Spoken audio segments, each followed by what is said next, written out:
this lesson, we're going to cover the SnapMirror Engine. The SnapMirror Engine is used to replicate data from a source volume to a destination volume. It's used for the load sharing mirror, the data protection mirror, and the SnapVault features. I'll be talking about each of those different features later on in this lesson, and then we'll be covering them in more detail later on in the section as well. With cluster data ONTAP, the volume is the unit of replication in the SnapMirror engine. In 7 mode, we could replicate either at the queue tree or the volume level, but cluster mode, it's volume only. When we do a replication using the SnapMirror engine, the source volume will be the read-write copy, and the destination is going to be a read-only copy. It has to be like this to make sure that we have just a single consistent copy of the data. If we were able to write to it in both locations, then it wouldn't be the same in both locations. The way that it works is after an initial baseline transfer, so we move all of the data from the source to the destination volume. After that, only incremental changes are going to be replicated across. Snapshot copies are used by the source volume to update the destination volumes, and updates can be performed manually on demand, or more typically, we're going to have a schedule configured for this. The mirror copies are updated asynchronously when we're using the SnapMirror engine. The minimum time between replications is going to be 1 minute. You can get synchronous replication in cluster data ONTAP by using MetroCluster, but SnapMirror is asynchronous. To explain the difference between synchronous and asynchronous replication, on the slide here up at the top, we've got synchronous up at the top. So what happens is a client sends in a write request, it gets written to the source cluster, it then gets replicated over to the destination cluster. It's only when the destination cluster has acknowledged that back to the source that we send the final acknowledgement back to the client. With asynchronous replication, on the other hand, the client sends in the write request and the initial storage system immediately sends an acknowledgement back. Then later on, based on a schedule, that storage system will replicate the data to the final destination storage system, and then an acknowledgement will come back from there. With synchronous and asynchronous replication, obviously if you're using synchronous replication, then your RPO, your recovery point objective, is going to be basically 0, meaning that if you have to fail over from your primary site to your disaster recovery site, you're not going to lose any data. But if we're using asynchronous replication, if we do have a failure of the primary site, when we fail over to the secondary site, we're going to lose however much data we've written since the last replication. So say if we're replicating once every 10 minutes, the worst case scenario would be that we have a failover, a failure just before we were about to do the next replication, and we would lose 10 minutes worth of writes that happened at the primary site there. So you may be thinking, okay, well, for sure, I'm always going to want to go with synchronous replication. But synchronous replication has a problem as well, because you don't send the acknowledgement back to the client until it's been written in both sites. And if you've got latency delay between those two sites, then this can break applications on the client if the acknowledgement doesn't get back to the client in time. So for synchronous replication, typically you're going to need a really fast network between the two sites. That can be prohibitively expensive, in which case asynchronous replication would be a better solution for you. How the replication works with SnapMirror. We do the initial baseline transfer. When that happens, a snapshot copy is created of all data on the source volume, and that is then transferred to the destination volume. After that, we're going to do manual or scheduled updates. Typically, we'll have scheduled updates. We can do just manual, or you can do a combination of them both. When we do an update, a new snapshot copy is taken of the source. The current SnapMirror snapshot copy is compared with the previous SnapMirror snapshot copy, and then just incremental changes are synchronized from the source to the destination. And if any files have changed, we don't replicate the entire file. Replication is done at the block level, so it's only the changed blocks that get sent across. So it's very efficient. After that initial baseline transfer, whenever we do a new replication, it's only incremental changes at the block level that get replicated across. It's compatible with storage efficiency and volume moves. Deduplication and compression savings are replicated from the source to the destination volume. We don't inflate or decompress the data during the transfer. So if you've got storage efficiency turned on at the source side, storage efficiency is going to be automatically copied over to the destination side as well. This is also going to help save on your network bandwidth and the amount of time it's going to take to do the transfer. Also, SnapMirror source or destination volumes can be moved to another aggregate in their cluster without breaking the SnapMirror relationships. So if you want to move a volume because your aggregate is getting too full, or you want to move it to higher performance or lower performance disks, you can do that. Any SnapMirror relationships that it is in will be retained even after you do that move. So let's talk now about the three different features that use the SnapMirror engine. Those are our load sharing mirrors, our data protection mirrors, and SnapVault. And I'll cover load sharing mirrors first. In this lesson, I'm just going to give you a quick overview of them because I'm going to have other lessons later in this section that are going to cover them in more detail. So first up, our load sharing mirrors. Load sharing mirrors are mirror copies of flexible volumes which provide redundancy and load balancing.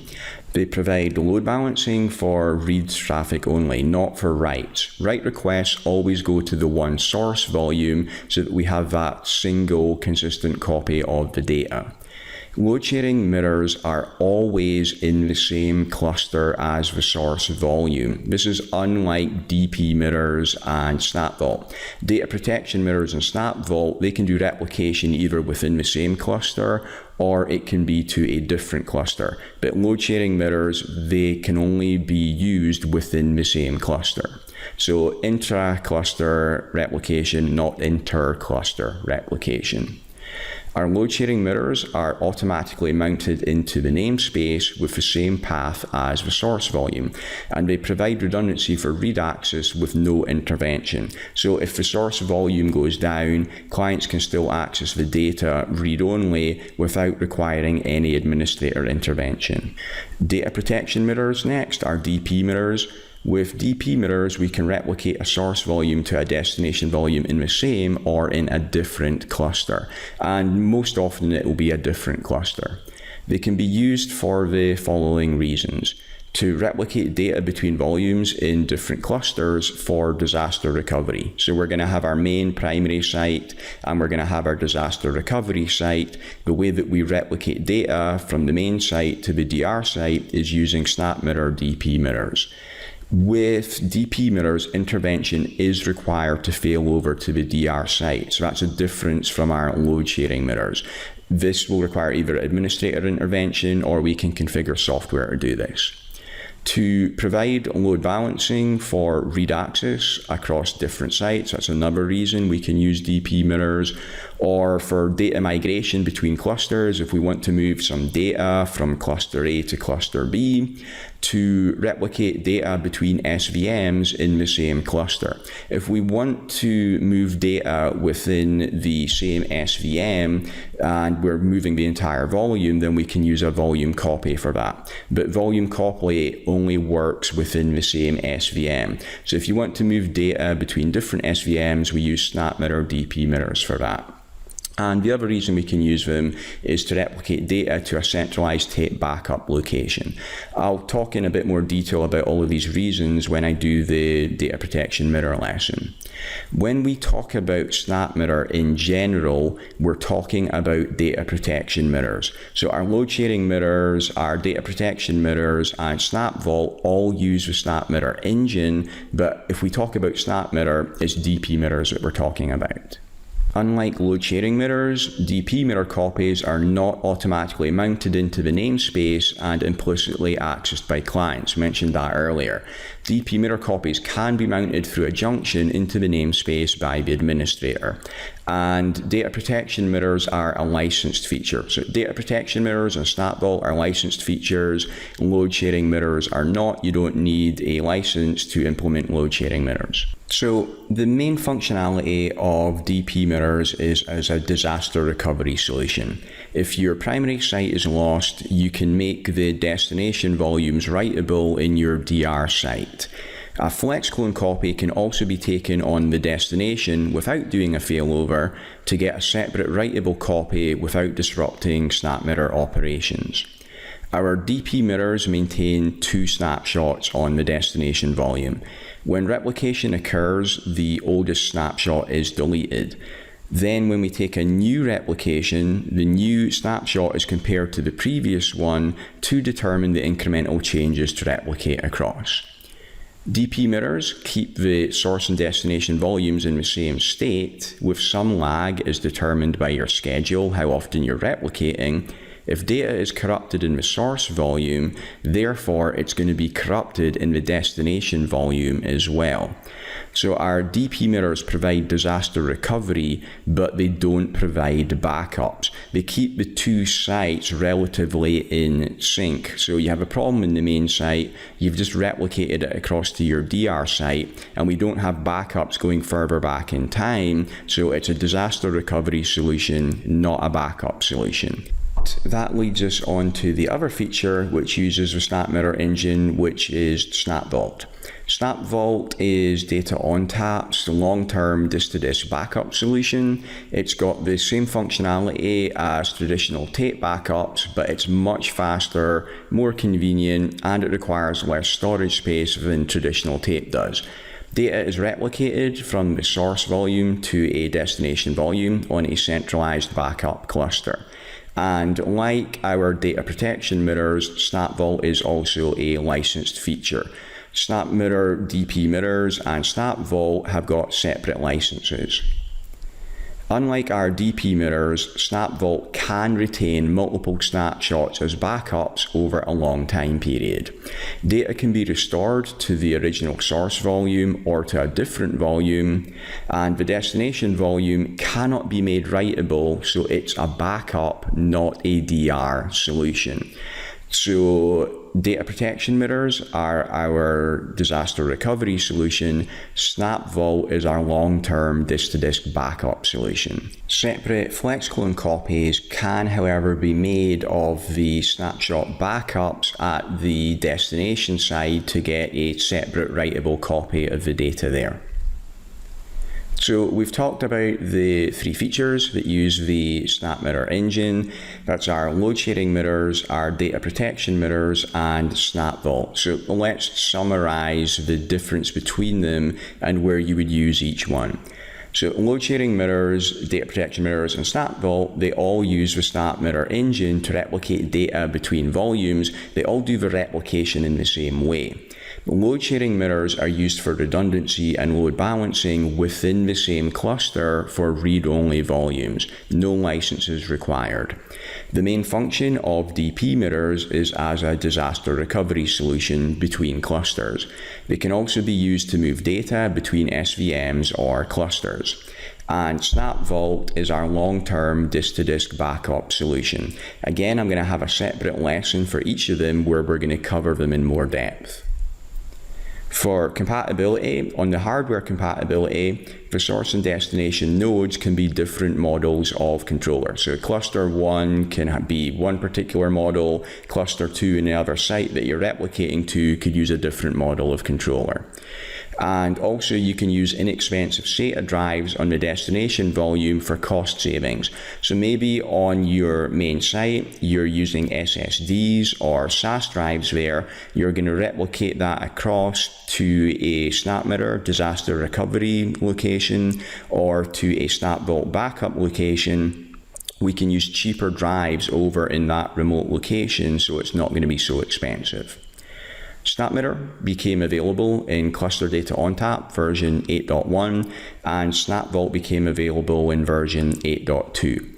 The version of data ONTAP that is running on the destination volume must be the same or a later version than the one running on the source volume.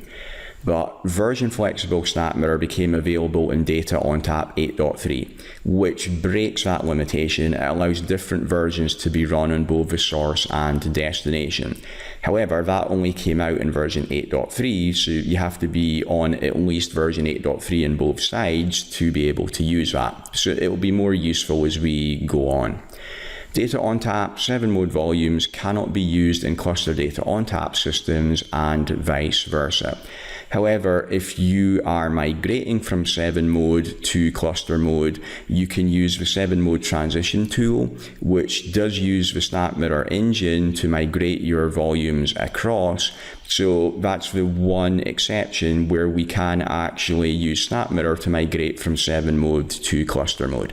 But you can't have normal SnapMirror relationships between 7 mode and cluster mode systems.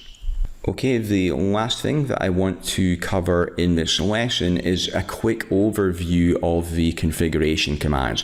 Now, I'm not going to go into them in detail here because that's going to be done in the later lessons. I just wanted to give you a quick overview because there's something that can be a little bit confusing about this that I wanted to show you, and it's easier to show you in the lesson where I'm summarizing all the different types rather than when we do the detailed lessons on the individual types later. You'll see what I mean in a couple of slides' time. So when we do configure it, so you can either do it in the GUI. It's nice to do it in the GUI because there's a really good wizard that walks you through it now. Obviously, you can also do it in the command line as well. If you are going to configure it in the command line, these are the steps that you go through. So on the destination side, you need to have a volume to replicate the data into, and it needs to be a SnapMirror type volume. We use the volume create command for that. Then if you're configuring a SnapVault replication, you need to configure a SnapVault Snap Manager policy for that. We use the SnapMirror policy create command for that. That's only necessary for SnapVault. Next, we create a mirror relationship with the SnapMirror create command, and we'll configure our schedule on there as well. We also specify what the source and destination volumes are. When we do the SnapMirror create command, that's only configuring the relationship. It doesn't actually kick off replication yet though. So after we do the SnapMirror create, we also need to initialize the relationship. When we initialize it, that's what does the initial baseline replication. For DP and SnapVault mirrors, the command is SnapMirror initialize. For load sharing mirrors, it's SnapMirror initialize ls set. After we've done that baseline transfer, we can perform scheduled or manual incremental replications. Typically, we're going to have a schedule configured that was created when we did the SnapMirror create command. If you do want to do a manual replication, the command for data protection and SnapVault mirrors is SnapMirror update. For load sharing mirrors, it's SnapMirror update ls set. The update command also carries out the baseline synchronization if not already done. So if you haven't done a SnapMirror initialize yet, when you do the first SnapMirror update, that will do the initial baseline transfer for you as well. So the first command that we had there is volume create. The destination volume must be created when adding a load sharing, data protection, or SnapVault mirror. It must be configured as a SnapMirror type volume. SnapMirror volumes are read-only, so the source is the only writable copy of that data. Load sharing, data protection, and SnapVault destination volumes all use type DP. So this can be a little bit confusing because the different features for load sharing, data protection, and SnapVault, but they all use the DP type when we initially create the volume. The source and destination volumes of a mirror relationship must have the same language setting. So you can see on the slide here, the top command here, first one is creating the volume for a load sharing mirror. Then we've got creating a volume for a data protection mirror. And then the third example is for SnapVault. But all of them, they use a standard volume create command, and then the type is DP, no matter which type of SnapMirror it is. But then when we do the SnapMirror create command, this is where we specify the type of SnapMirror. So you see the first example here where we say type LS is for a load sharing mirror. The next example, type DP, is for a data protection mirror. And the last example, XDP, that is for a SnapVault mirror. Don't worry about the rest of the command yet, because we're going to cover that in the later lessons.